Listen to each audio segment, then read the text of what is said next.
Bom dia a todos. Eu fiquei muito feliz quando você se referiu que a gente está numa plateia de maioria branca. Por quê que eu vou dizer isso? E fiquei muito feliz quando você falou da parte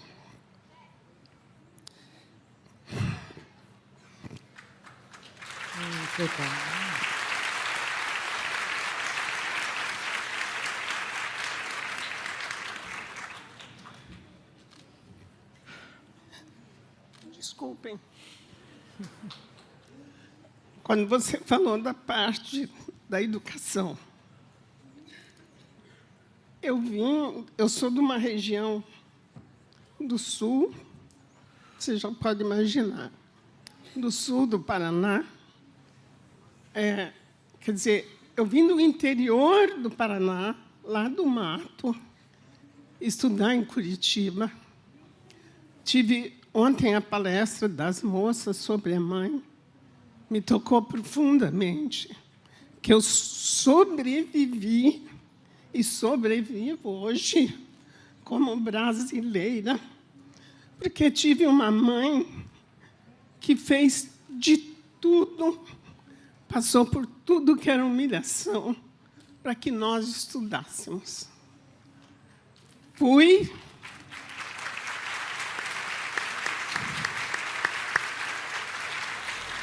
Desculpa que eu estou me estendendo, que é a grande oportunidade da minha vida que os dois e a palestra de ontem me deu para eu poder falar. Fui para um colégio interno aos 5 anos, ia completar, porque passavam as freiras, para quem é bem do interior do mato, sabe disso, que tinha um negócio da religião chamado missões. Eles passavam pelas cidades, recolhendo crianças, como se fosse assim, em troca de você ir para esta escola, para estudar. Na verdade, a gente foi para trabalhar. Então, eu trabalhei duro desde os 5 anos. Sou neta de escravos. Aparentemente, a gente teve uma libertação que não existe até hoje.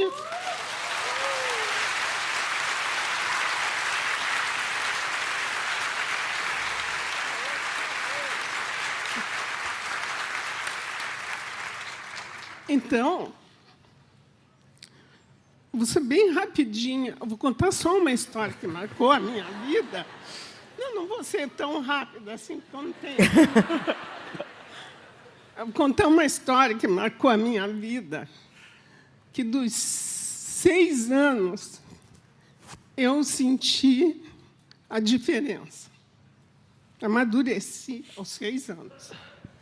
Que as freiras contavam a seguinte história.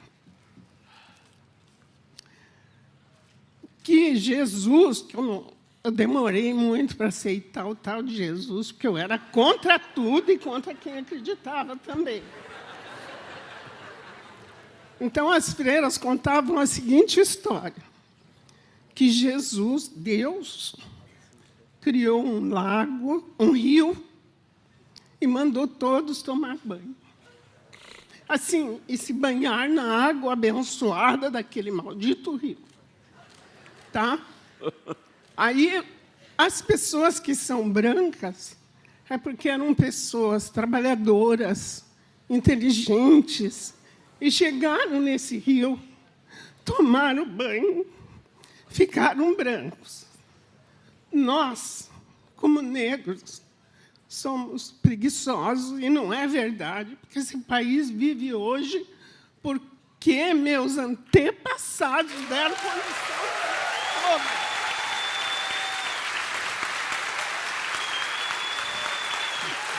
Contar.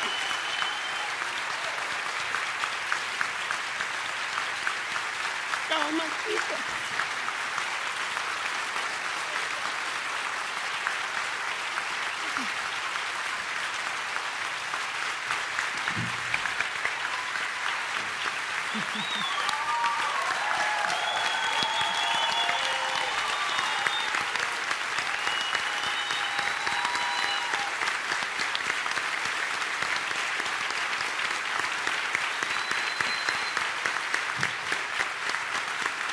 Então, nós, como negros preguiçosos, chegamos no final, quando todos tinham tomado banho, o rio só tinha lama. Então, como a gente era preguiçoso, então nós temos a palma da mão clara e a sola dos pés, porque nós só conseguimos tocar as mãos e os pés. Aí você saiu, por isso que a gente tem as palmas da mão e os pés claros. Isso ela explicava, ela contava a história para contar para os brancos como a gente era preguiçoso e não era verdade. Isso não é verdade, porque senão a gente não teria sobrevivido. E eu sou uma sobrevivente pela educação, pela luta da minha mãe, que nunca... Eu era rebelde, eu sempre era rebelde, eu tinha até vontade de matar. Mas a minha mãe falava assim, eu falava, não vou mais para a escola, porque ela tinha que pedir caderno, lápis, lavava roupa para os outros em troca de material escolar. E daí ela dizia assim, eu falava assim, e porque eu tinha que entregar também as roupas na casa, para ajudar minha mãe. Então eu falava assim, não vou mais para a escola. Ela dizia assim para mim, com um gesto que ontem eu me lembrei da palestra das mães, o que você guarda da sua mãe?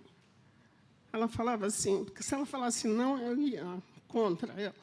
Ela falava assim, olha bem para a mãe. Olhou. Eu falava, claro que eu estou olhando, porque eu era rebelde, né? Aí ela dizia assim para mim, então, olhou bem, se você quiser ser como a mãe, não vá para a escola. Eu virava com a minha rebeldia, que hoje ela está no outro plano, e eu converso muito com ela e agradeço tudo que ela fez por mim. Aí eu falava assim, igual a senhora, nunca que eu vou ser. Ela falava, só tem um jeito, vai estudar. E eu pegava meu caderninho e saía correndo para a aula, acreditando. Então, eu acho que a gente, como negro, não é querer ser vítima, porque eu não sou. Eu sou grata à minha mãe. E grata também a algumas, com raras exceções, porque, quando ela falou do racismo, eu falei para a moça aqui do meu lado, eu falei, ela não está falando de Portugal. Ela está falando do Brasil nos dias de hoje. Né? E por que também, para eu vencer, para eu conseguir trabalhar em Curitiba, que todo mundo acha que Curitiba é cidade europeia, de intelectuais, de coisa nenhuma, vai viver em Curitiba como negro e como morador da periferia, para vocês tirarem esse encanto de Curitiba, disso, daquilo. Não é. Na real, não é. Não é. E é tido como uma cidade evoluída porque é europeia, porque é uma cidade europeia. Tem as coisas boas em Curitiba, na realidade tem. Mas os cotistas negros, índios, sofrem o preconceito dentro das universidades e, o mais ainda, em Londrina, que é uma das maiores cidades do norte do Paraná, que tem grandes universidades, os indígenas perderam a bolsa de R$ 400 de ajuda, porque o nosso governador, meu não, o governador do Paraná, cortou a bolsa. Então, eu não quero desistir. E eu fui uma professora muito assim, defensora dos meus alunos, e fui uma pessoa que trabalhou na época da ditadura. Então, como eu falava com os meus alunos, como eu falava, às vezes, professora, porque eu não quero mais, porque isso, porque eu falava, não. Aí eu contava a minha história para eles, não como miséria, como sofredora. Eu falava como vocês são capazes. Você tem 2 olhos, 2 braços, você pensa, você quer ser respeitado, seja melhor que ele, estude, que ele vai precisar de você e ele vai te respeitar. E eu era considerada, na minha escola, como subversiva, porque eu passava isso para as crianças. Então, é isso que eu tenho que falar, que a minha história é longa, mas eu, com todo o preconceito, com todas as coisas, venci. Estudo até hoje. Aí as pessoas falam, mas por que você quer? Não, é porque eu quero, é para a minha cabeça. Eu quero raciocinar, eu quero saber o que eu estou lendo, o que está acontecendo com o meu país, o que está acontecendo comigo. Obrigada.